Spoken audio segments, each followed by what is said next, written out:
मैं आंख बंद करके उसका चित्र बना लेता हूँ, अंधेरे में भी उसका अंग अंग सजा लेता हूँ।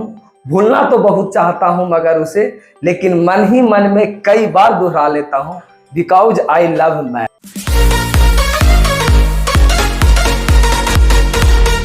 जय हिंद फ्रेंड्स, मैं आनंद किशोर स्वागत करता हूं आपका फिर से इस नए वीडियो में। और जहां तक कि आपके लिए हम लगातार वीडियो लेते आ रहे हैं और आगे भी लेते आएंगे।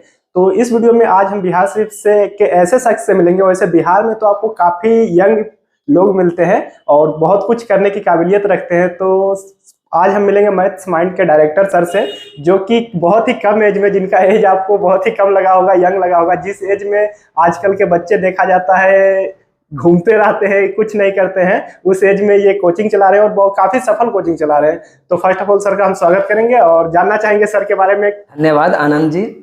मैं दैट टायरस के ऑडियंस को कहना चाहता हूं कि ये बहुत सी अच्छी पहल है जहां तक इन्होंने अभी स्टार्ट किया है, जो बच्चों और शिक्षकों की बात आप लोग तक पहुंचा रहे हैं, जिससे आपको मोटिवेशन मिलेगा कि हाँ, गरीब बच्चा या तो एक मेहनती बच्चा मेहनत करके कैसे आगे तक जा रहा है। मैं आगे की बात बताऊंगा कि मेरे यहाँ से जो अभी जेई का मेंस का रिजल्ट निकला, एनडीए क्वालिफाई हुआ, कैंपस सिलेक्शन हुआ, मैं आगे की बात में बताऊंगा। जो बिल्कुल बेसिक सा बच्चा, गरीब घर का बच्चा निकला है, उनसे मैं मिलवाऊंगा। तो धन्यवाद है आप लोग, अगर इनके साथ में हर किसी को सपोर्ट कीजिए, ये बहुत अच्छा पहल है। इनका चैनल से अगर अभी मेरा वीडियो देख रहे हैं ना, तो अगर मेरे से भी कुछ प्यार है तो चैनल को सब्सक्राइब कर दीजिएगा। बहुत अच्छा सा पहल है इनका। चलिए सर। और सर हमारा तो क्वेश्चन ही ऐसा रहता है कि सर आपका फर्स्ट ऑफ ऑल कोचिंग का नाम से ही और चैनल का नाम से भी शुरुआत करेंगे, द मैथ्स माइंड। ये नाम सर कैसे रखा आपने? देखिए, द मैथ्स माइंड रखने का कोई रीजन नहीं था, लेकिन पहले क्या था कि मैं फर्स्ट ऑफ ऑल कोचिंग खोलने वाला था। तो डायरेक्ट मेरे दिमाग में आया कि भाई पढ़ाना है।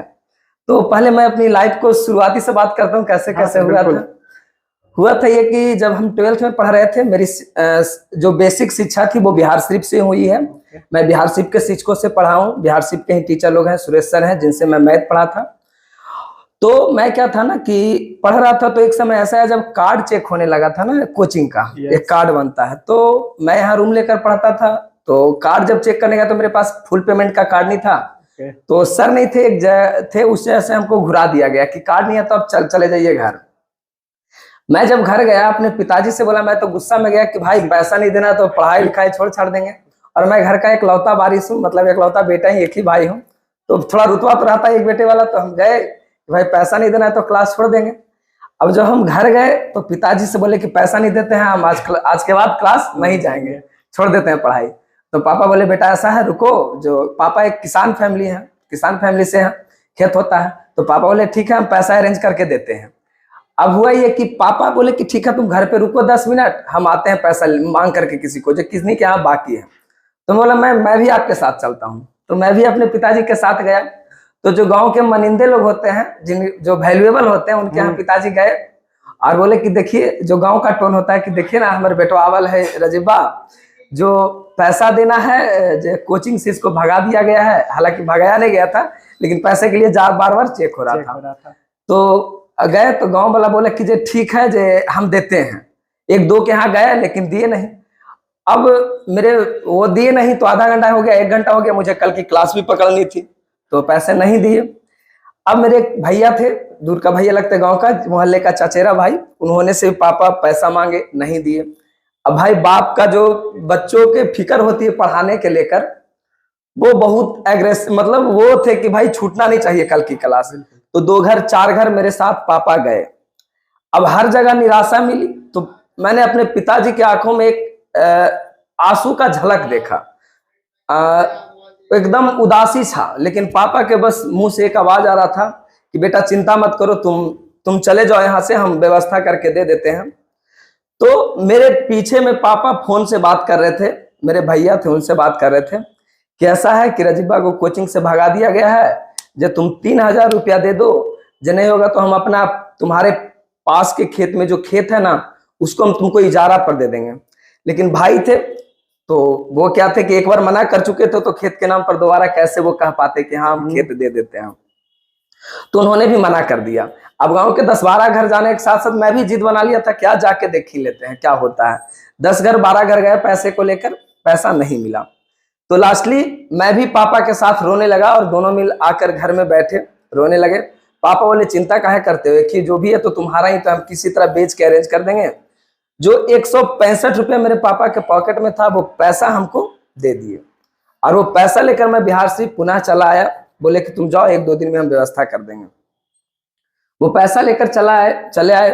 फिर पापा 7 कट्ठा खेत होता है कट्ठा के हिसाब से, 7,500 रुपया में वो खेत इजारा रखे, मतलब कि भाई ये इस बार पैसे दे दो, इसके बाद जो पैदावार होगा आप ले लीजिएगा। ऐसा करके हुआ था। तो पैसा आ गया, पढ़ना भी स्टार्ट किए और पढ़ते पढ़ते क्या हुआ कि जब 12th पास हो गए, 1 साल मेरा चला, नंबर भी अच्छा आया, कुछ नंबर भी अच्छा था। तो पापा से फिर हम बोले 12th के बाद, उस तरह भुला गए थे कि अब करना क्या है भाई, चलो पैसा मिल ही रहा। फिर जब पढ़ने की बारी आई तो पिताजी से बोले कि पापा फिर पैसा चाहिए। तो पापा बोले देखो बेटा, अब ऐसा हम तो असमर्थ है नहीं, तुम ऐसा करो फिर से हम खेत बेचते हैं, जो भी है तुम्हारा है, तुम पढ़ लेना। बिल्कुल।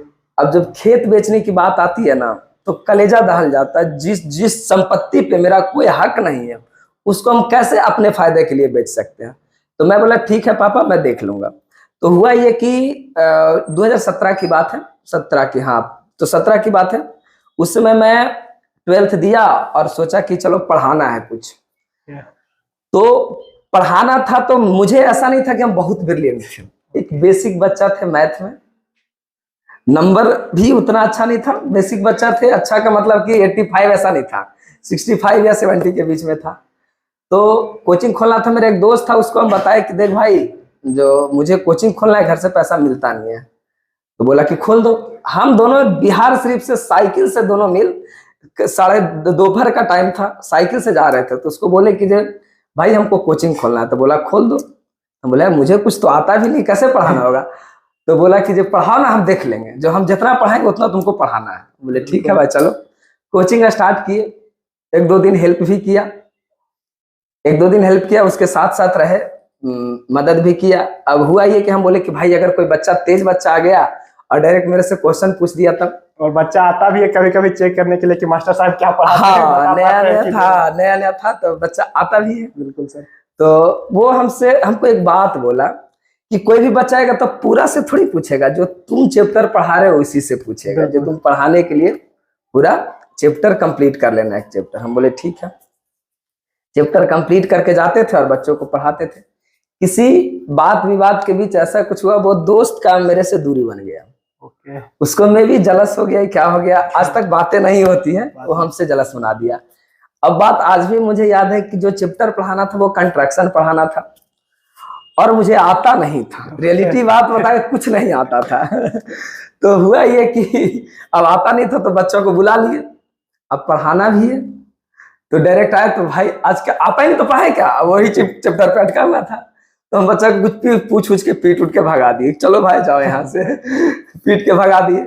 दूसरा दिन भी, तीसरा दिन भी, उसके पीछे हम लगे रहे भाई मेरा एक चैप्टर पढ़ा दो।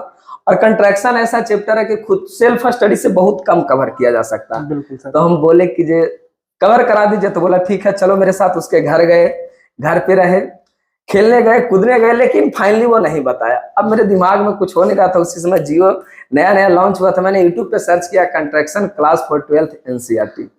कोई एक चैनल मिला जिन्होंने एक एक क्वेश्चन करके बता रखा था। मैंने वहां से फिर पढ़ना चालू किया। 1000 से 1200 1500 हर महीने मुझे आने लगा बच्चों के थ्रू। फिर मैं सोचा कि अब दोस्त धोखा दे दिया है। तो मैं उसको एक ही बात, उसमें कुछ जानता नहीं था लेकिन बोल दिया कि भाई तुम 10th की बात मत करो, हम तुमको BSc तक पढ़ा के दिखा देंगे। ऐसा मैंने कवर कर दिया। अब जो भी बच्चा से मुझे महीने का अर्निंग आता था, उस पैसे को लेकर मैं एक थैला पटना लेके चला जाता था गांधी मैदान के पास, और जितनी पुरानी किताबें होती थी जिसमें सॉल्यूशन था वो सारा किताब लेकर आए थे। आप अभी देखे होंगे मेरे कोचिंग के बीच में एक स्टूडियो लगा हुआ है, लाइब्रेरी वाला। उसमें 150-200 सिर्फ मैथ की बुक है। मैंने सारा बुक मैथ का कवर किया धीरे धीरे और पढ़ाना चालू किए। अब हम सोचे थे फर्स्ट ऑफ कि झारखंड में कोचिंग खोलना है। तो झारखंड में खोलना था तो पूरा प्लान उलान उधर घूम घाम के आए, बच्चों का संख्या देख लीजिए। सडन मेरे दिमाग में आया कि जे भाई कोचिंग तो खोलना है, तो कोई बच्चे बोले कि वहाँ कोई मेरे सर बोले कि एक रामालक सर थे, उन्होंने बोला कि जे वहाँ तो तुमको कोई पहचानता भी नहीं, यहाँ तुम्हारा आसपास में गांव है, पहचान का 2-4 बच्चा पहुंच जाएगा। Yes sir.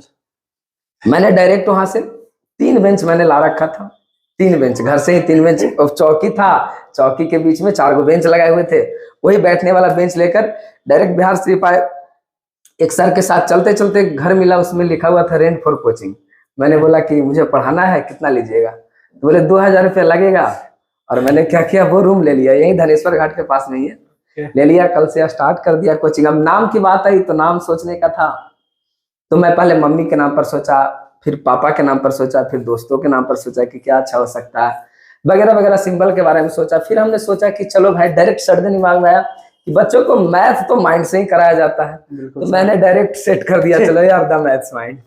मेरी इंग्लिश वीक थी तो दा लगाने में बड़ा कंफ्यूजन था, तो मैंने 8-10 टीचर से, इवन के अविनाश सर से भी हम पूछे कि सर कोचिंग में हम दा लगा रहे हैं, नेम में ये अच्छा रहेगा ना? तो फिर बोले हाँ कोई दिक्कत नहीं, चलेगा। तो दा लगाए। और जैसा कि सर आपने बताया कि जिस बैकग्राउंड से आप यहाँ पे पढ़ने आए हैं, और आपको भी जिस एज में आप होंगे पढ़ाई कर रहे होंगे, उसमें आपको बहुत सारी समस्या आती होगी, ये दिक्कत है सर, ऐसे पढ़ा रहे, ये गलत हो रहा है। तो क्या क्या प्रॉब्लम थी सर जिसको आपने सोल्व किया है जब आप पढ़ा रहे तो, कि हम ये प्रॉब्लम फेस कर रहे थे, बच्चों को जो अब हम पढ़ाएंगे तो ये प्रॉब्लम फेस नहीं करना पड़े?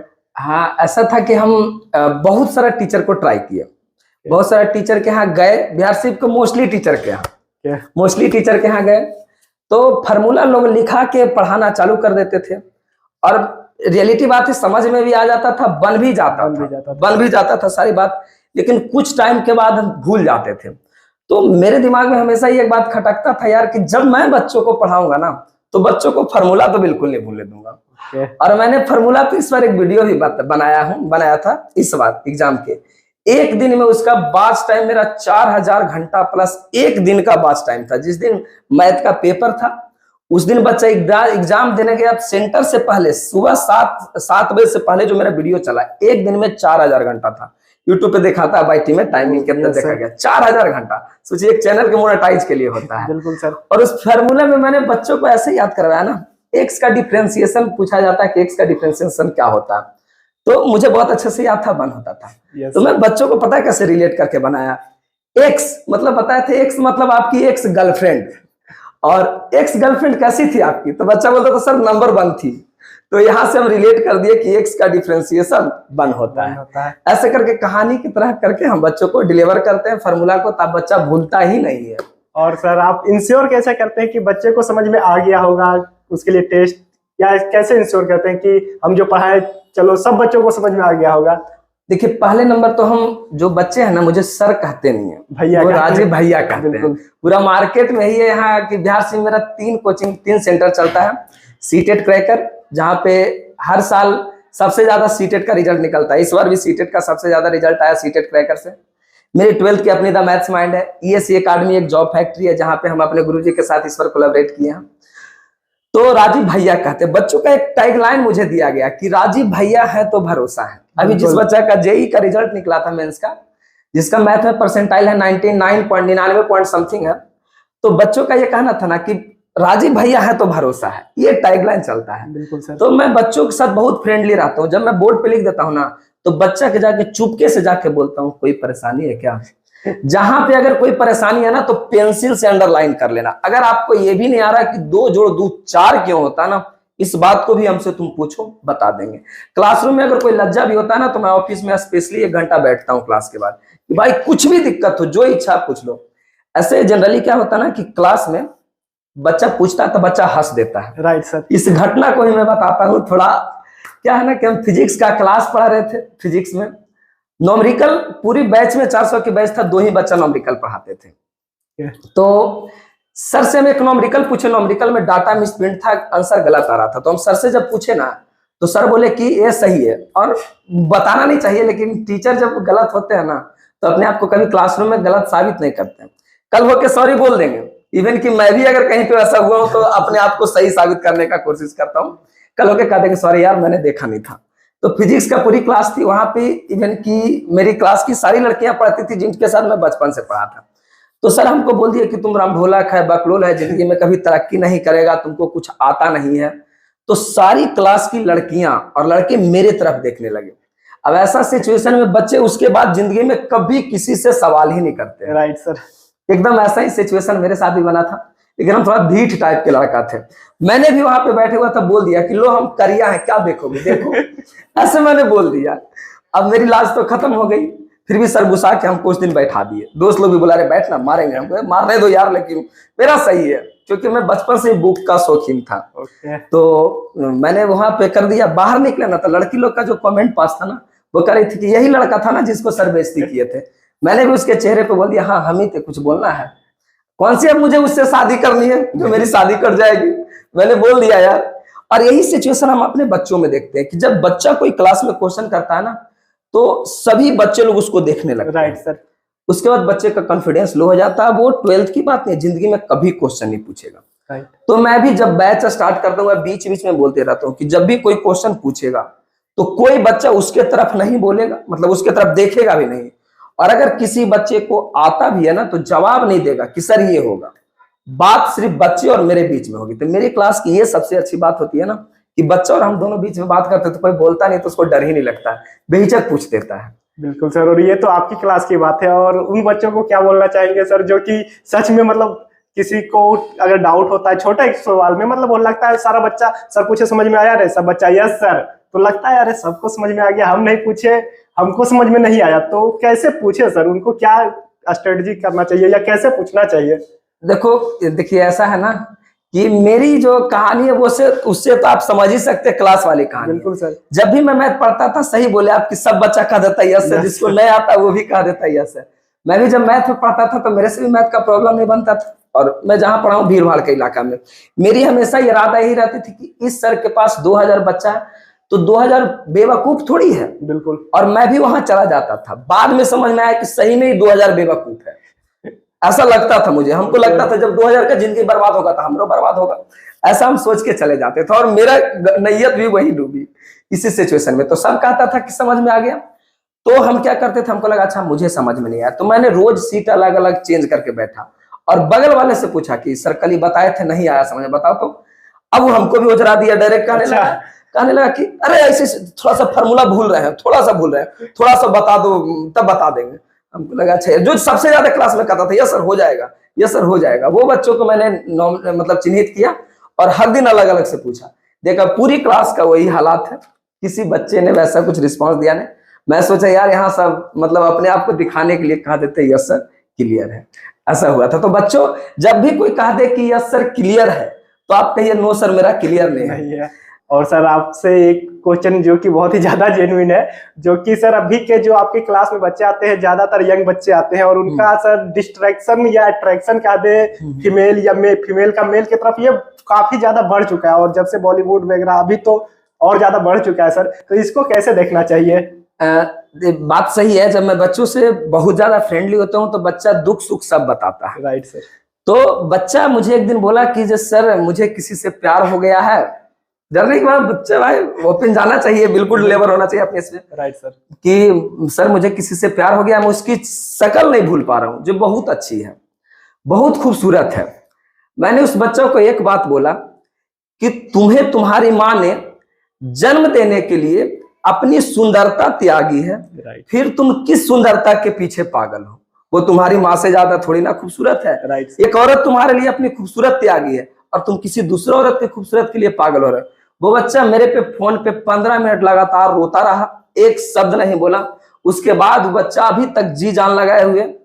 उसका जब रिजल्ट आएगा आपसे फिर मुलाकात होगी, रिजल्ट के दिन बताएंगे कि हम कौन बच्चा था जिसको मैंने ऐसी बातें बताई। तो बच्चों समझ सकते हैं ना, माँ से बड़ी कोई चीज नहीं होती है।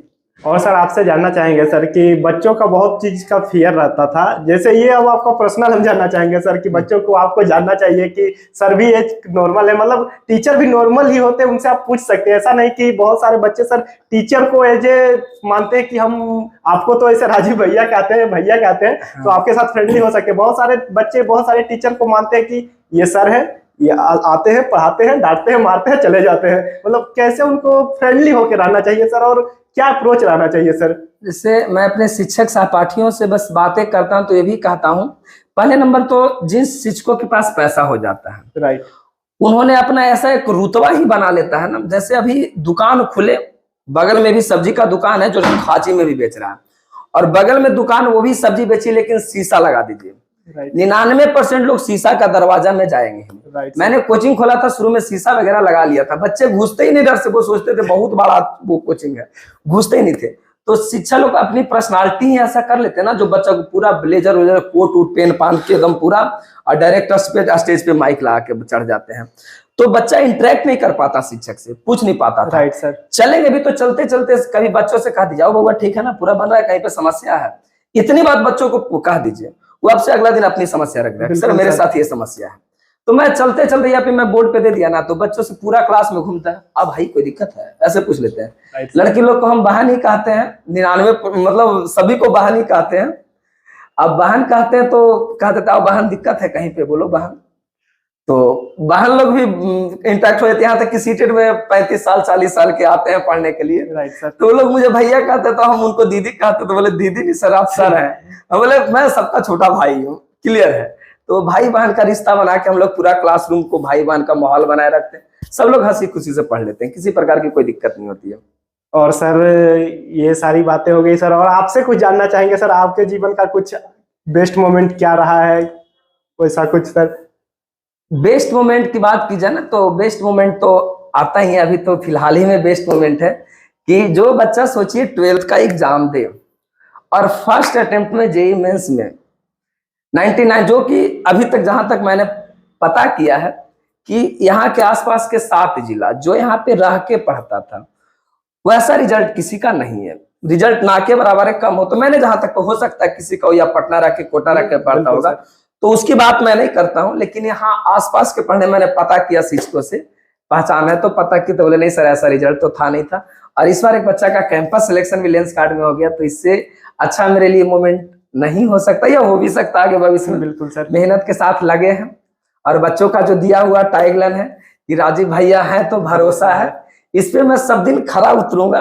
बच्चों को मैं जिंदगी से कभी नहीं खेलूंगा, एक मेहनत के साथ लगे रहेंगे, बिल्कुल आगे तक मेहनत करेंगे। और सर स्टूडेंट्स भी जब फ्रस्ट्रेट हो जाते होंगे सर कभी, कि लगता होगा अरे पढ़ाई वढ़ाई छोड़ देते हैं, उन बच्चों के लिए सर जो कि लगता होगा अब मेरे से लगता है कुछ नहीं होगा, छोड़ देते हैं, उनको कैसे क्या करना चाहिए सर? हाँ बिल्कुल, आपने बहुत अच्छा सा क्वेश्चन किया, जो बच्चों को जानना बहुत जरूरी है। बच्चे का फ्रस्ट्रेशन दिमाग में तभी आता है जब वो गलत डायरेक्शन पे, जैसे मैं मान लिया जाए कि मैं बेसिक सा आदमी हूँ, अब मेरी इंटरेस्ट है पढ़ाई में, मैं पढ़ाना चाहता हूँ। अब हम देखें कि कोई रंगदार आदमी किसी का खेत कब्जा करके करोड़पति बन गया है, राइट। अब हम, मेरे अंदर करेजा होगा तभी तो हम रंगदार बन सकते हैं ना। अब एक लाइन में मेरी हाथ पैर कांपने लगे तो मैं रंगदार बन सकता हूँ? नहीं बन सकता हूँ। तभी जो बच्चों को मर्डर में, अच्छा अगला आदमी बायोलॉजी से लेके वो क्या है नीट निकाला है, मैं भी बायोलॉजी ले लूंगा। अगला आदमी मैथ लेके ये निकाला है, तो बच्चा गलत डायरेक्शन में जाने के बाद ही फ्रस्ट्रेट होते हैं। अब मैं रंगदारी पे उतर गया, 2 थप्पड़ मारा, पूरा टेंशन में थे कि हमको मार देता, ये हो जाता, हम कैसे आगे बढ़ पाते? तो जिसमें मेरी मेहनत हो, बच्चों इंटरेस्ट अपना देखिए, मुझे मेडिकल में जाना है, जेई में जाना है, मुझे यूट्यूबर बनना है, जिस क्षेत्र में जाना है, अब वैसा क्षेत्र को चुनिए ना कि 2 से 3 सालों तक अगर उस क्षेत्र से 1 रुपया भी नहीं आया ना, तो मैं उस काम को अपने खुशी से प्रेम पूर्वक कर सकता हूं कि चलो मेरी प्रेम है, 3 साल किया जाए। Right sir. बिल्कुल प्रेम से वो काम कीजिए, तो वही क्षेत्र को आप चुनिए। किसी को देखकर मत जाइए कि अगला ये किया वो किया, यही गलत होता है सबसे ज्यादा बच्चों का डायरेक्शन में। और सर जब से डिजिटलीकरण हुआ है, जितना तेजी से ग्रो हो रहा है, 5G तक आ गया है, और इसमें सर जो लोगों का है, बच्चों का तो है, लोगों का भी माइंड है कि ज्यादा देर रुकता नहीं है किसी चीज पे। आजकल वीडियो भी लोग शॉर्ट्स देखना ज्यादा पसंद करते हैं। हाँ, कि हाँ। कुछ अलग मिले, नया मिले, तो एक जगह रुकता नहीं है सर। कंसंट्रेशन पावर बहुत ही लो होते जा रहा है, ये फैक्ट है सर। बिल्कुल, कंसंट्रेशन बनाए रखने के लिए सबसे पहले तो चाहत बहुत जरूरी होता है कि भाई हमको इस पे कॉन्सेंट्रेट करना है। देखिए, मैं हर बच्चों को कहना चाहता हूं कि अगर आप बिजनेस मैन बनना चाहते हैं, बहुत सारे बच्चों को, जो नहीं पढ़ने वाला बच्चा होता है ना, उनका मुंह से जब मैं बात सुनता हूँ, मतलब फ्रेंडली रहता तो बच्चा बोल देता है सर पढ़ के कोई कुछ किया सर, 30,000 में हमारे कुछ होगा। बहुत सारा बच्चों तो बोल देता है भाई रुकिए सर, पढ़ के कुछ हुआ, हम नहीं पढ़ेंगे। उनको डर है कि हम कर नहीं सकते। तो सरकारी नौकरी की तैयारी हर किसी को करना चाहिए। अब हो ना हो ये अलग बात है, लेकिन मेहनत करने की जो पावर आ जाता है ना, उस पावर से आप दुनिया के किसी कोने में अपने आप को एस्टेब्लिश कर सकते हैं। किसी कंपटीशन वाले बच्चे से मिलने के बाद लगता है 14 से 15 घंटा रेगुलर मेहनत करता है। आप सोचिए दूसरे फील्ड में अगर आपकी 15 घंटे मेहनत करने की ताकत आ जाए तो आप किसी भी फील्ड में अपने आप को वन ऑफ द बेस्ट कर सकते हैं।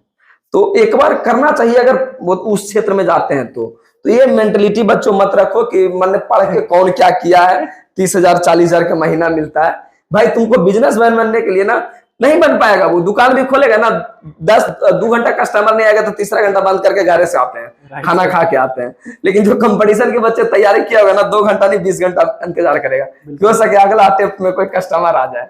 तो ये होता है। और सर जैसा कि देखा जाता है लोग बिहार से खासकर जब आते हैं तो 12th की तैयारी करने आते हैं, 12th पास हो जाएंगे उसके बाद कुछ करेंगे। और जैसा कि आप बता रहे हैं कि सर कि 12th में ही आपके पास जेई में और कैंपस सिलेक्शन हो जाते हैं, तो सर वैसा आपका पढ़ाने का क्या रहता है मैकेनिज्म वगैरह की 12th में आकर बोर्ड की तैयारी करने वाला जेई में जाके अपना मार्क्स ले आ रहा है, अपना कट ऑफ पार कर ले रहा है? देखिए बिल्कुल सही है कि जो यहाँ का जो मतलब माहौल है वो यहाँ का माहौल में ये मान लिया गया है कि बिहार सिर्फ एक बोर्ड वालों के लिए। बिल्कुल सर। कि नॉर्मली हम बोर्ड पास है। इवन कि हम अपना कोचिंग में भी सिर्फ 11 12 लिख रखे हैं, जेई मेंस कुछ नहीं लिख रखे हैं, सिर्फ 11 12 लिख रखे हैं। क्योंकि कहीं ना कहीं मुझे भी लगता था कि भाई उतना मैं नहीं पढ़ा पाऊंगा तो रिजल्ट होगा भी नहीं। रियलिटी भी यहाँ है। हम यहाँ आए थे तो कुछ शिक्षकों का बोलना था कि 2004-2005 से बहुत नगन मात्रा में रिजल्ट बिहार शरीफ से हुआ है। अभी तक लोग कहते हैं कि बहुत नगन मात्रा में रिजल्ट होता है। Right sir. तो मैंने सोचा कि क्यों ना एक प्रयास मुझे भी किया जाए, तो मैं प्रयास किया इस बार। और जिस बच्चे का कैंपस सिलेक्शन भी हुआ ना, वो बच्चा ऑल इंडिया रैंक पॉलिटेक्निक उसका 28 था। पीयूष राज नाम था। अभी वो कंपनी वाला यहाँ चला गया था, कल रात में मैंने उसको कॉल भी किया था। तो उसका हो गया था एनडीए में 2 बार छठा इंग्लिश की वजह से। तो एक प्रयास किए और रिजल्ट तो आपके सामने ही है, सफल रहा। प्रोग्राम भी कोचिंग में किए पूरे धूमधाम से, ताकि बच्चों को बीच में एक पॉजिटिव मैसेज जा सके। अभी बिहार शरीफ में बहुत बच्चे कम आना कर दिए हैं। आसपास के जमुई, नवादा, लखीसराय, यहाँ से बच्चे बिहार शरीफ में भरे होते थे। एक बैच में हम लोग यहाँ 60-70 को अदर से रहता था। अभी वहां बच्चे आने नहीं लगे। अब नहीं आने का रीजन है कि वो तो सोच लिए है आप यहाँ भी आप केसी सिन्हा बुक पढ़ाइएगा, उसके गांव में भी केसी सिन्हा पढ़ाया जा रहा है। बिहार शरीफ क्यों आएगा भाई? एक सपना तो लेकर आना चाहिए कि हम वहां से कुछ अलग कर सकते हैं। तो ये हम बच्चों को भी सिर्फ एक प्रयास किए हैं, एक मैसेज दिए हैं कि हाँ भाई आइए। और इस बार रिजल्ट भी हुआ है। वो बच्चों से मिला देते हैं। आप ही के बैच का बच्चा है, बच्चों से मिला देंगे हम। और सर ज्यादातर आपका जो वीडियोज रहता है उसमें सर आप ज्यादा फोर्स लड़कियों को करते हैं कि तुमको जॉब करना जरूरी है, क्योंकि समाज में अभी भी लड़कियों को उतना इक्वलिटी नहीं है सर ज्यादा। और आपका वीडियो में भी रहता है कि लड़की तुमको जॉब करना जरूरी है, तो इतना फोर्स लड़कियों को क्यों सर, लड़के को क्यों नहीं? देखिए लड़कियों को फोर्स करना बहुत जरूरी है, क्योंकि मैं जहां तक पूरी समाज मानती हूँ कि लड़कियों का एक कैद जिंदगी है। हम लोग का क्या, ये लड़के लोग का क्या? अभी तो जहां तक मोहल्ले में देखते हैं कि बाहर निकला 2 सिगरेट या दारू पी लेता है और उसके बाद आता कहता कौन है मेरे से बड़ा, एक दूसरे को हकाने लगता है। पूरा डिप्रेशन होता है तो सिगरेट दारू का सहारा ले लेता है। लेकिन वो बहन क्या करेगी, वो लड़की क्या कर सकती है? उसके पास तो ये ऑप्शन भी नहीं है। तो मैं लड़कियों को इसलिए कहता हूं ना कि जॉब कर लो, क्योंकि एक तो घर में उसके माँ पिताजी का दबाव कि घर से बाहर जाना नहीं है। उसके बाद माँ क्या करते हैं, माँ पिताजी उसको एक लड़के, सफल लड़के से शादी करवा देते हैं। अब वहां जाने के बाद भी लड़की को सिर्फ एक बंद कमरा में रखा जाता है, 2-3 रूम का जो कमरा उसी में रखा जाता है सारी जिंदगी। तो बहन तुम अगर सोच लो कि तुम मानव जाति में जन्म लिए हो, तो क्या तुम सिर्फ 2 कमरे में बंद होने के लिए जन्म लिए हो? उम्र बहुत बड़ी लंबी है, 70 साल की 80 साल की उम्र है। 70-80 साल किसी को कहें, इससे बेटर तो आप जेल में है ना। तो बहन जिस दिन तुम जॉब कर लोगे ना, और जॉब करने के बाद एक अच्छा सा खूबसूरत अपने जोड़ी का लड़का ढूंढो, और एकदम बेरोजगार जिससे जितनी काम होता है करवाओ। अगर तुम किसी कारणवश जॉब करती हो, बाहर भी चले जाओगे ना, तो तुमसे पूछेगा नहीं कब आ रही हो और कहाँ हो। बस एक बात बोलेगा कि अगर आ रही है तो मेरे लिए पपीता लेते आना या और कुछ लेते आना। ये बात होता है। तो इसीलिए मैं कहता हूँ बहन लोग, अपनी जिंदगी अगर आजाद जीना चाहती हो ना, तो जॉब करना तुमको बहुत जरूरत है। सबसे पहली बात, जॉब तो उसको करना चाहिए। इसीलिए मैं कहता हूँ बहन लोग जॉब आप कीजिए, तब आप अपनी आजादी की जिंदगी जी सकते हैं। अन्यथा बिना जॉब के आप जाइएगा, घर से बाहर निकलिए, सास अलग बात बोलेगी, हस्बैंड अलग, कहाँ जा रही है, रहना है नहीं करना, बिगड़ गई है, दुनिया भर की बातें हो जाता है। तो इसीलिए बहन लोग को ज्यादा, लड़का लोग क्या पी के इधर उधर पड़ रहता है। तो हम जहाँ से गांव से बिलोंग करते तो सब सिचुएशन देखते हैं। तब ऐसा होता है। और बिल्कुल सर, ऐसा तो सर गवर्नमेंट भी अब लड़कियों को ज्यादा ही कर रही है, बेटी हाँ। पढ़ाओ बेटी बचाओ। सर इसमें बेटों के लिए भी अगर आप कुछ बोलना चाहे तो बोलिए सर, कि बेटा पर आजकल ज्यादा ध्यान नहीं दे रहा है, तो बेटा को कैसे ध्यान देना चाहिए सर? बेटा तो आजकल खाली लफड़ाई कर रहा है, ज्यादातर देखा जा रहा है सर। उसका कारण भी लड़का खुद है। मैं लड़का हूं तो लड़कों का पक्ष नहीं, कि लड़का भी खुद है। जितनी बुरी आदत पहले के लोगों में 25 सालों में लगती थी, आज वो 14 से 13 सालों में लग जाती है, तो उसका कारण भी खुद है। तो लड़का लोग का सरकार देखिए, जिस जिस चीज को समाज ने दबाया है उसका उत्थान के लिए सरकार को नया कदम उठाना पड़ा है। आप खुद सोचिए ना, कि आपके घर वाले को, अगर आपके अमीर आदमी आपको दबा रहे हैं, तो आपके मन में आता है कि अच्छा हम भी पुलिस में होते या दरोगा होते या और कुछ होते तो इसको हम दबाते। उसके लिए आपको माँ बाप भी फुल्ली सपोर्ट करते हैं हर चीज से, जो नहीं हो सके। तो जब जब समाज ने जिस चीज को दबाया है उसके उत्थान के लिए सरकार ने कदम उठाया है और उठा रहा है, तो बहुत अच्छा बात है। अब ऐसा थोड़ी कि लड़कों को होवे नहीं करेगा। भाई तुम लड़के हो, माँ बाप की ओरिजिनल दूध पी के पले बड़े हो, कोई हॉर्लिक्स कंप्लान का थोड़ी पी के पले बड़े हो। अगर एक सीट भी हो ना, तो तुम में वो ताकत है कि वो सीट तुम छीन सकते हो। लड़के हो ना, करना पड़ेगा। और सर बच्चों का सर जैसा कि होता है कि जैसे कोई बच्चा जन्म लेता है तो पेरेंट्स में सर बहुत ज्यादा खुशी रहती है, चलो बच्चा जन्म लिया, बेटा हो या बेटी हो। लेकिन जैसे जैसे वो बड़े होते हैं, माँ बाप का थोड़ा जो खुशी होता है वो कम होने लगता है और टेंशन बड़ा होने लगता है। तो सर वो क्या सिचुएशन रहता है? हाँ, बहुत सर, मैंने बच्चों को, मैं घर जाता हूँ तो देखता हूँ मेंटली मोस्टली चीज मैं बच्चों को फैमिली से रिलेट करता हूँ और जाता भी हूँ उनके पास, बातें करता हूँ। तो एक पिताजी एक बहुत अच्छे बात बोले एक लड़की का, कि मुझे जवान बेटी की फिक्र नहीं है, मुझे जवान बेटे की फिक्र है। बेटी को मैं तो 2-4 कट्ठे बेच करके किसी अच्छे घर में शादी करा दूंगा, लेकिन सर अगर कोई होगा इसको 20 लाख रुपया देंगे, अगर कोई जॉब करवा सकता तो करवा दे। तो पहले क्या होता था, जवान बेटी को देखकर माँ बाप के आंख में आंसू आ जाता था, चेहरे पे उदासी आ जाता था कि जवान बेटी है, शादी करना है। लेकिन अब जब जवान बेटा घर में एंट्री मारता तो लगता है भाई इसको कहाँ पे सेट करना है, इसको 2-4 कट्ठा बेच भी देंगे फिर भी हम इसको सेट नहीं कर सकते हैं। तो ये उदासी बच्चों के लिए होता है, लड़कों के लिए होता है, और जो पढ़ते हैं उनके लिए तो हो ही जाता है कि टेंशन नहीं रहता। तो जेन्युइन सोच, जेन्युइन है, तकलीफ है, उदासियां दिखती है कि जवान बेटे की ये तकलीफ है। और लड़कों के लिए तो जब कहा जाता है कि मर्दों के सिर्फ जन्म लेते वक्त ही खुशियां मनाई जाती है, बाकी सारी चीजों तो औरत की खिदमती में ही गुजर जाती है। चाहे वो माँ का खुशियां के लिए पैसे व्यवस्था करना हो, बहन की तिलक का जुगाड़ करना हो, बीमार पिताजी के इलाज के लिए करना हो, या फिर बीवी के खर्चे के लिए उठाई जानी हो। बिल्कुल सर। तो औरत के मर्द को सिर्फ जन्म होने पे ही खुशियां मनाई जाती। कहीं कहीं ये सारी चीजें रिलेटेड मेरे से होती है, क्योंकि सारा जिम्मा भी मेरे ऊपर आया हुआ है। तो ये सारी चीज को देख के हमको लगता है ना कि भाई लड़का होना आसान नहीं होता है। और सर ने जैसा बताया था कि रिजल्ट हुआ है, तो फर्स्ट ऑफ ऑल हम भाई का नाम जानना चाहेंगे, और क्या रिजल्ट हुआ है, क्या मार्क्स है, वो सारा चीज बताइए। मेरा नाम शिरानुल हक हुआ और मैं सर के कोचिंग से पढ़ता था, द मैथ माइंड, जो कि आप यूट्यूब पे भी आपको मिलेगा और यहाँ ऑफलाइन भी बिहार शरीफ में आपको मिलेगा।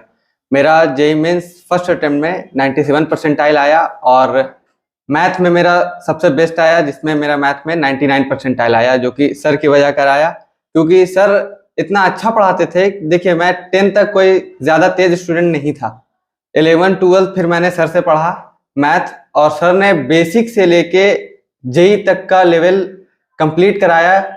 और सर हमेशा संडे को एक्स्ट्रा क्लासेस रखते थे, और कभी भी बैच हुआ, जैसे 1 घंटे का बैच हमारा होता था, तो सर छुट्टी के बाद हमेशा डाउट क्लियर करते थे। और जैसा कि सर का आप लोग जानते ही हैं, यूट्यूब चैनल भी है, और हमेशा सर रात में 7 से 8 जो भी टाइमिंग रहता था सर का, हर बैच का अलग टाइमिंग होता है। तो संडे को और लाइव क्लासेस मैंने हमेशा ज्वाइन किया, और सर हमेशा से बहुत अच्छा पढ़ाते थे और मेरा सब कुछ क्लियर सबने कर दिया। सर कभी सर के जैसे नहीं, हमेशा सर बोले कि सर नहीं बोलो, भैया बोलो, क्योंकि फियर नहीं रहना चाहिए आदमी को, टीचर से डरना नहीं चाहिए। क्योंकि बहुत सारे लोग हैं, जैसे कि मैं पहले भी पढ़ा, उनसे डर लगता था सवाल पूछने में, और छुट्टी के बाद रुकने की बात तो भूल ही जाइए। क्लास में तो आदमी पूछ ही नहीं पा रहा, छुट्टी के बाद क्या पूछेगा। और सर का हमेशा क्लास में तो पूछ ही लिया, उसके बाद जो भी बचा, जैसे कि सर पेंसिल से बोलते थे कि अब अंडरलाइन कर लो, तो छुट्टी के बाद हमेशा सर डाउट हमेशा क्लियर करते थे। मत फेंको पानी में पत्थर, उसे भी कोई पीता है, और मत रहो जिंदगी में उदास, तुम्हें देखकर भी कोई जीता है, और वो है तुम्हारी माँ, बहन, पिताजी, तुम्हें देखकर ही जीते हैं। आप लोग, हम बिहारियों और हम भारतीयों में सबसे बड़ा एक कमी होता है ना, हम किसी को मदद नहीं करते हैं। Right sir. कोई अच्छी चीज जान जाएंगे ना तो अगला आदमी को बताते भी नहीं है, चाहते हैं कि बता दे। यहाँ तक कि बच्चों में जरा सा ऐसा देखा है ना, जो बच्चे को मैं बहुत ज्यादा पसंद हूं ना, अपने दोस्तों को बताते भी नहीं है। राइट अब आप भी देख लीजिए, इतना अच्छा काम कर रहे हैं, आपकी पहली पहल है। बहुत सारे ऐसे गांव ग्रामीण के बच्चे, आपको क्या फायदा, इसमें कुछ फायदा नहीं है। बस आप ये चाहते हैं कि बच्चों को और मेरी बात बच्चों तक पहुंच पाए, जिससे बच्चों को भला हो पाए, और फ्रेंडली हो सके, और फ्रेंडली हो पाए। और वही बच्चा पता है चैनल सब्सक्राइब करने में या दोस्त सब्सक्राइब करने में या वीडियो देखने में लग जाएंगे, देखेंगे भी तो चुपके चुपके, एक ही वीडियो को वन टाइम में टाइम भी नहीं देखेंगे, छोड़ छोड़ के देखेंगे। तो ये सब हम लोग को बिहारी और इंडियन में ये चीज बहुत ज्यादा जरूरी होना चाहिए कि हम हर किसी को मदद करें। बिल्कुल, हर किसी को अगर लगता है कि मेरी काम की चीज है तो बिल्कुल उसको मदद कीजिए। जो आपके लिए मेहनत कर रहा है उनको हमेशा आगे बढ़ाइए। और मैं तो यही कहूंगा बच्चों, बिल्कुल इस चैनल को आप, अच्छा लगता है, अच्छे अच्छे वीडियो आते रहते हैं, बहुत सफल लोगों का इस पे आएगा, वीडियो जाएगा, तो आपके जीवन के लिए बेहतर हो सकता है। तो सब्सक्राइब कर लीजिए, देखिएगा भी, बाद में बहुत मजा आएगा। तो बस यही कहना चाहेंगे, और सर को जरूर मदद किया जाए, सारे लोग मिलकर करेंगे, हम बच्चे। और सर इसी सब के साथ आज वीडियो खत्म करते हैं, मिलेंगे नेक्स्ट वीडियो में, तब तक के लिए जय हिंद। धन्यवाद आनंद जी, आपसे मिलकर बहुत अच्छा लगा, बहुत अच्छा सराहनीय कदम है, बढ़िए। अभी तो आप इस क्षेत्र में अकेले हैं, लेकिन बहुत जल्दी बच्चों और लोगों का प्यार आपको बहुत मिलने वाला है। इसी मेहनत, जोश और जुनून के साथ आगे बढ़ते रहिए, बच्चों का साथ जरूर मिलेगा। Thank you sir.